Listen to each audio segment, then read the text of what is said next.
Oi, pessoal. Vamos só recapitular aqui.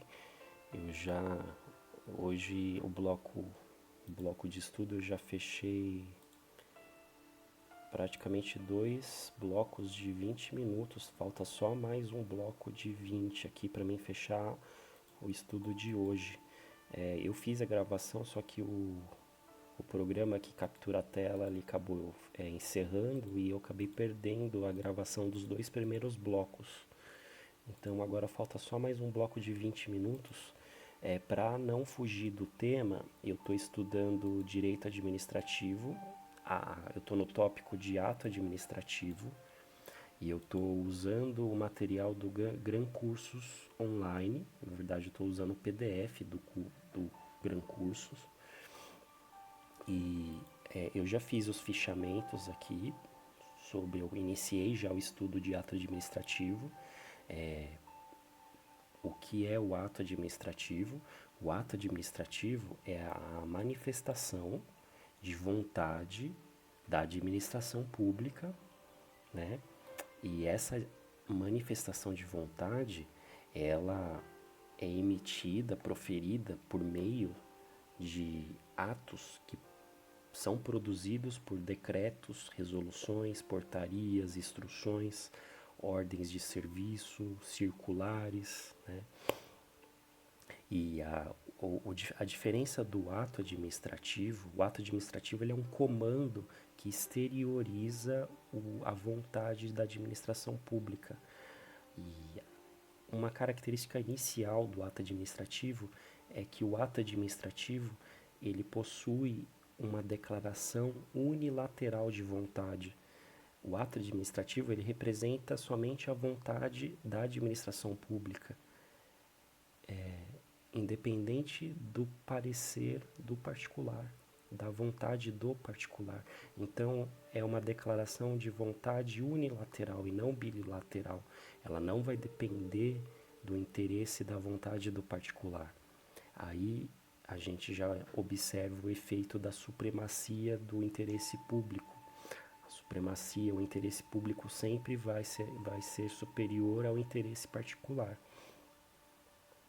O ato administrativo ele será gerado pelo Estado ou pelo representante do Estado.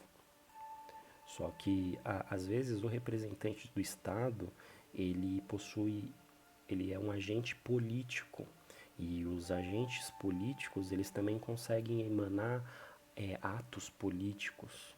Por exemplo, eles emanam certas vontades, mas são de caráter de política. Por exemplo, a declaração de guerra que um presidente da República pode emitir. A declaração de guerra é um ato político, não é um ato administrativo. E o ato administrativo ele pode ser praticado pelas três esferas.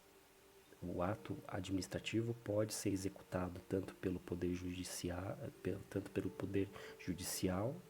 pelo poder legislativo e pelo poder executivo. Normalmente, como regra, o ato administrativo ele está na última etapa da cadeia da hierarquia das leis.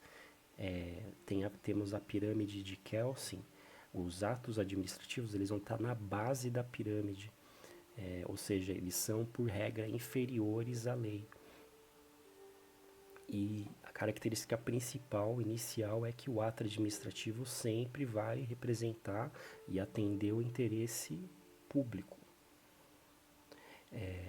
O ato administrativo visa criar, restringir, declarar e extinguir direitos dos particulares. Por exemplo, um comerciante que quer colocar uma mesa na calçada, ele precisa da autorização da prefeitura para que ele possa fazer isso no seu comércio, no seu estabelecimento. Aí a gente tem a existência de um ato administrativo que concede um certo direito ao particular. Por exemplo, a carteira de habilitação, ela é um ato administrativo que concede ao particular o direito de se locomover por veículos automotores. Porém, um ato administrativo ele possui certa limitação. Ele pode sofrer determinado controle judicial. Se ocorrer uma certa extrapolação das atribuições dos limites do ato administrativo, o Poder Judicial pode vir a controlar os efeitos desses atos.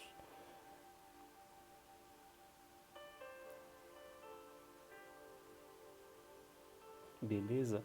Agora temos o tópico do fato administrativo. A diferença do ato, o ato administrativo, ele existe por vontade do Estado. O Estado emana um interesse, emana uma vontade, e essa vontade se transforma num ato que produz efeitos dentro do ordenamento jurídico, do ordenamento administrativo. O fato administrativo é uma situação que ocorre, só que sem a vontade do Estado. São, às vezes, efeitos da natureza, né? Às vezes, são ocasiões que ocorrem por forças externas e que promovem efeitos também dentro do ordenamento administrativo. Um exemplo de fato administrativo é a morte de um servidor público. O servidor público, ele não escolheu morrer, não diretamente, mas essa morte ocorreu por força da natureza, e essa morte produziu efeitos. Então, essa situação em que se ocorre uma situação sem a vontade do Estado, do órgão administrativo, é tido como fato. É um fato natural, um fato citacional. Ocorreu sem o interesse de alguém, porém vai produzir efeitos. Então, essa é a diferença do fato administrativo para o ato administrativo. O ato tem o interesse, a vontade, o fato não, ele ocorre de forma natural. E aqui temos uma diferença, a diferença dentro do fato administrativo tem uma característica. Pode acontecer um determinado fato, só que esse fato ele foi tão insignificante que não produz efeitos posteriores. Então, quando ocorre um fato e esse fato não surte, não produz efeitos posteriores, a gente vai ter um fato da administração pública. Por exemplo, um servidor que tropeçou na sala em que ele trabalha, ele caiu, porém logo em seguida ele já se levantou. E essa queda, né, ele não sofreu nenhum tipo de lesão. Então, ocorreu um fato da administração pública. Esse fato da administração pública não emanou efeitos posteriores. A diferença do fato da administração pública para o fato administrativo é que o fato administrativo ele é parecido com o ato administrativo, porque ele produz efeitos posteriores. Só que a diferença é que o fato administrativo ele existe de forma inesperada, sem a vontade da administração pública. Por exemplo, esse mesmo servidor agora, ele caiu, tropeçou e torceu o tornozelo.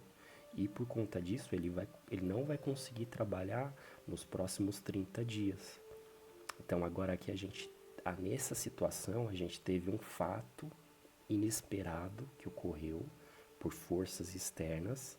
Esse fato gerou efeitos posteriores, então a gente tem a existência do fato administrativo.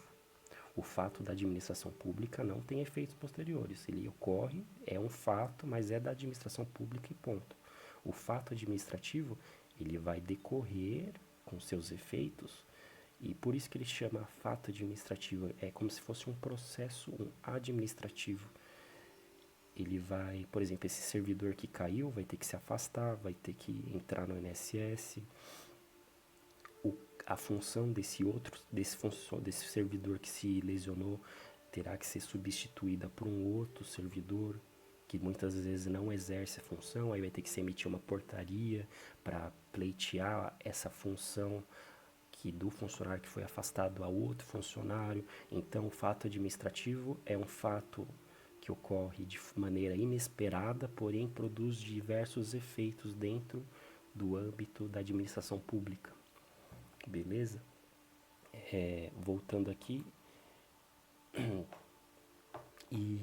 o ato administrativo ele possui requisitos de validade.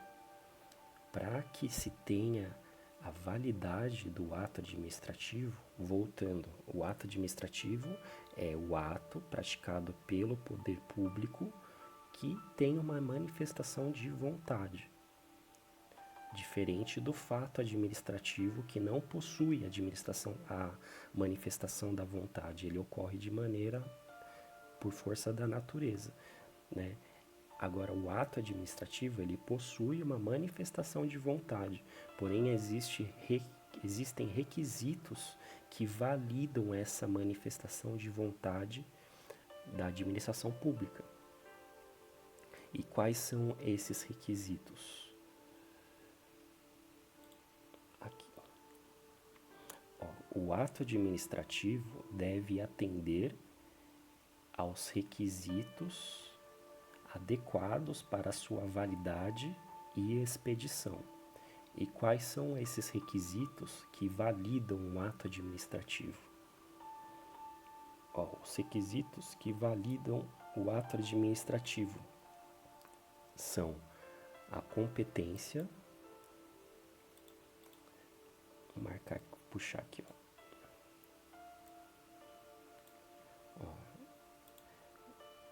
requisitos: competência, o ato tem que ter, a pessoa que emanou o ato tem que ser competente, o ato tem que ter uma finalidade, tem que ter uma forma, tem que possuir um motivo e tem que possuir um objeto. Aqui tem o mnemônico, né? O COFIFOMOB, muito utilizado nas provas de concurso. E o requisito de validade do ato administrativo é esse mnemônico, COFIFOMOB, que significa que todo ato administrativo tem que ter competência, finalidade, forma, motivo e objeto, tá? A gente vai estudar cada um desses tópicos aqui e hoje eu vou iniciar com o requisito de competência do ato administrativo. Aqui, competência. O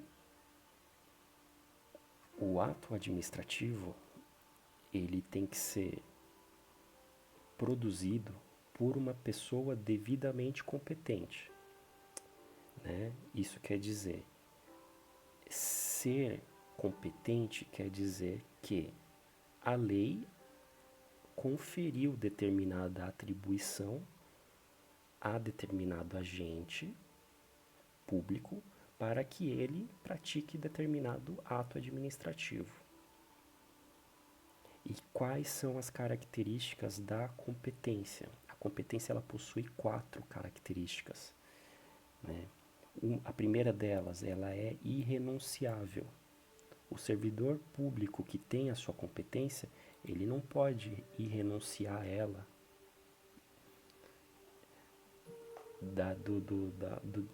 do jeito que ele bem entender, né? Ela é irrenunciável. Enquanto o servidor público estiver investido em seu cargo, ele não pode renunciar às suas atribuições e competências.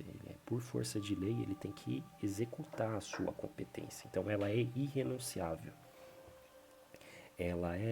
Outra característica, ela é improrrogável.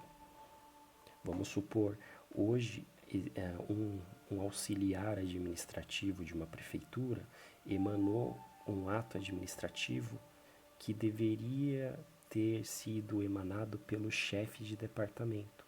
Então, o servidor auxiliar, ele não tem a competência para emanar um ato que é de competência de um chefe de departamento. E esse ato que foi emanado com vício de competência, ele é improrrogável. Isso quer dizer, ele não se estende no tempo. Vamos supor que no dia 1, o auxiliar administrativo emanou um ato de atribuições do chefe de departamento. E no dia 2, esse mesmo auxiliar virou o chefe de departamento. Só que não só que o ato que ele emitiu, na época, ele não tinha competência, então ele já invalida os efeitos desse ato. Mesmo ele se tornando no futuro chefe e tendo a competência, na época que ele produziu, ele não tinha. Então, a competência ela é improrrogável, ela não se estende com o tempo. Isso quer dizer, ser incompetente hoje vai ser incompetente amanhã.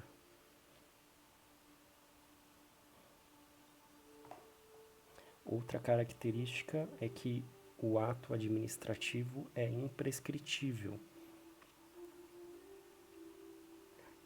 A competência ela não se perde com o tempo, né? Ela não tem um prazo de duração. A competência ela é criada por lei e só é extinta por lei. Não tem um prazo de validade. Outra característica é que o ato administrativo é inderrogável. O agente que possui a competência, ele não pode passar essa competência para outra pessoa por um simples acordo entre vontades, né? Existe um procedimento para que se passe a competência, só que esse procedimento é previsto e autorizado por lei, que é no caso da delegação, onde o ente administrativo delega a sua competência a um outro ente, às vezes um ente particular, muitas das vezes, né? E essas são as características da competência. E agora a gente vai estudar o vício de competência. Existem certas situações que vão pegar a competência e impor um vício, né? Por exemplo, vícios de competência, excesso de poder.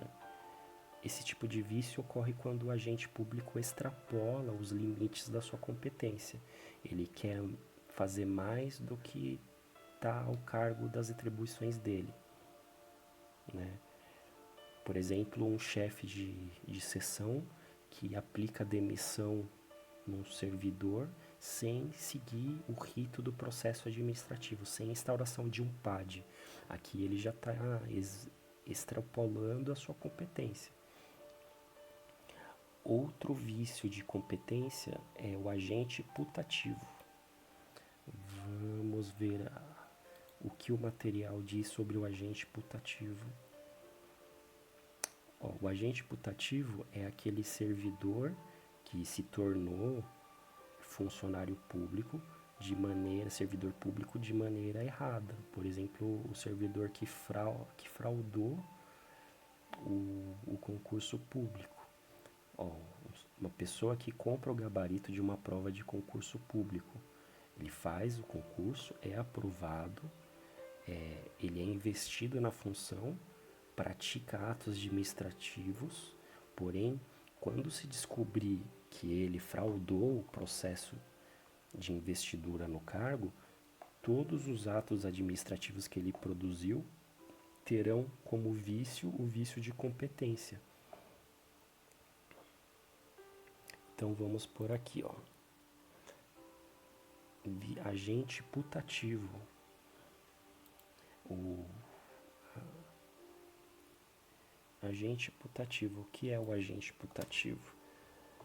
É o agente público. O agente não é o agente público, mas o agente que foi indevidamente investido no cargo público. O agente que foi indevidamente investido no cargo público. Essa situação é um vício de competência.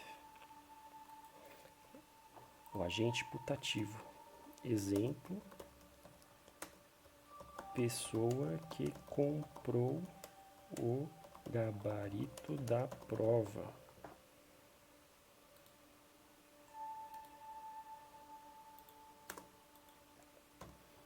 Beleza? Então tá. Bom, agora vamos ver o próximo item que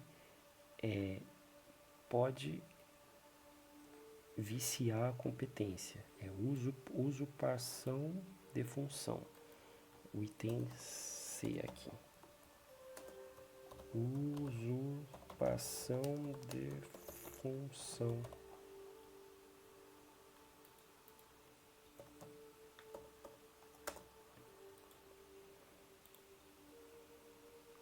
A usurpação de função ocorre quando a pessoa se apropria da função para praticar atos que são próprios dessa função. Na usurpação de função, a pessoa se apodera da função pública sem ser de nenhuma forma investida nela. Então aqui o agente putativo tem uma diferença do agente putativo da usurpação de função. O agente putativo ele foi investido de maneira fraudulenta, investido por fraude. Na usurpação de função, o agente não teve investidura, não foi investido. Mas mesmo assim, de alguma maneira, ele toma o controle de determinada função pública e começa a se passar como um agente público. A pessoa se apropria da função sem ser investida nela. Vamos ver se o material dá um exemplo. Por exemplo, no caso de um servidor que exerce função de fiscalização e seu irmão gêmeo, que não é servidor, aproveita do seu crachá e se passa pelo seu irmão. Exemplo: irmão gêmeo de um servidor que usa o crachá dele, o crachá da repartição pública para se passar. O irmão gêmeo de um servidor que usa o crachá que usa o seu crachá, que usa o crachá da repartição pública para se passar como servidor público.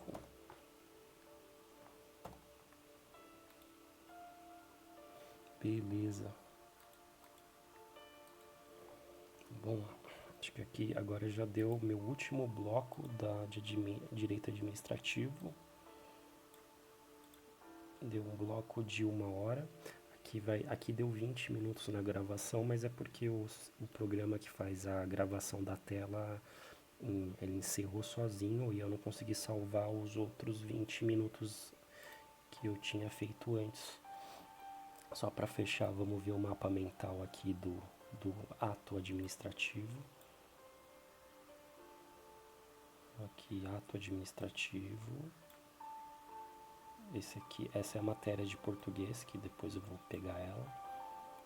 Hoje é o estudo de direito administrativo, ato administrativo.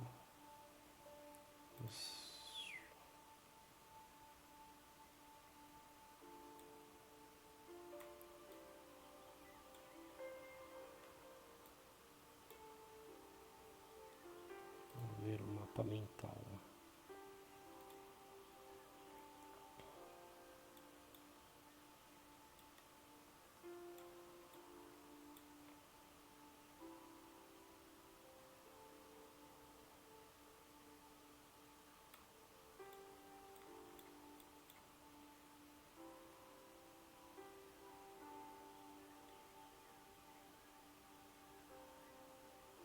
Ato administrativo aqui.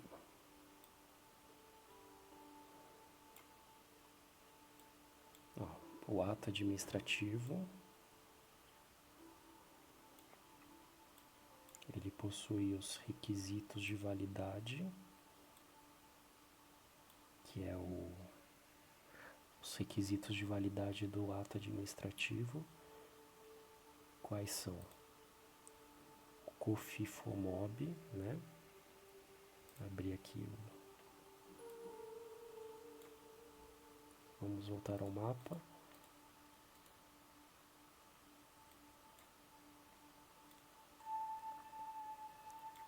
O ato administrativo possui os requisitos de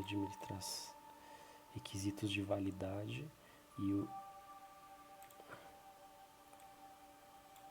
requisitos de validade do ato administrativo, e hoje a gente estudou a competência. Competência foi o que a gente fez o estudo hoje. Competência ela é irrenunciável, inderrogável, imprescritível, improrrogável. Porém, existe determinados fatos que podem viciar essa competência. Que agora vamos fazer o link da 3.1.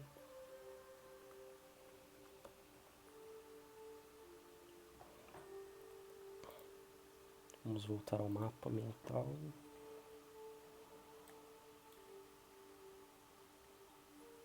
Então aqui a gente sabe que temos a competência. A competência é um requisito de validade do ato administrativo, e temos os vícios de competência, que são ocasiões que vão invalidar a competência. E quais são as ocasiões que a gente estudou até agora? O excesso de poder, o agente putativo e usurpação de função. Vamos ver agora o mapa mental.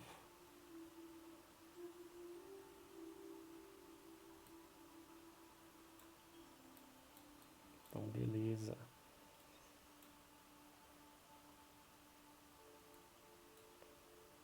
Então, a gente parou por aqui. Começamos estudando a competência, as suas atribuições e os vícios de competência, que são excesso de poder, o agente putativo e usurpação de poder.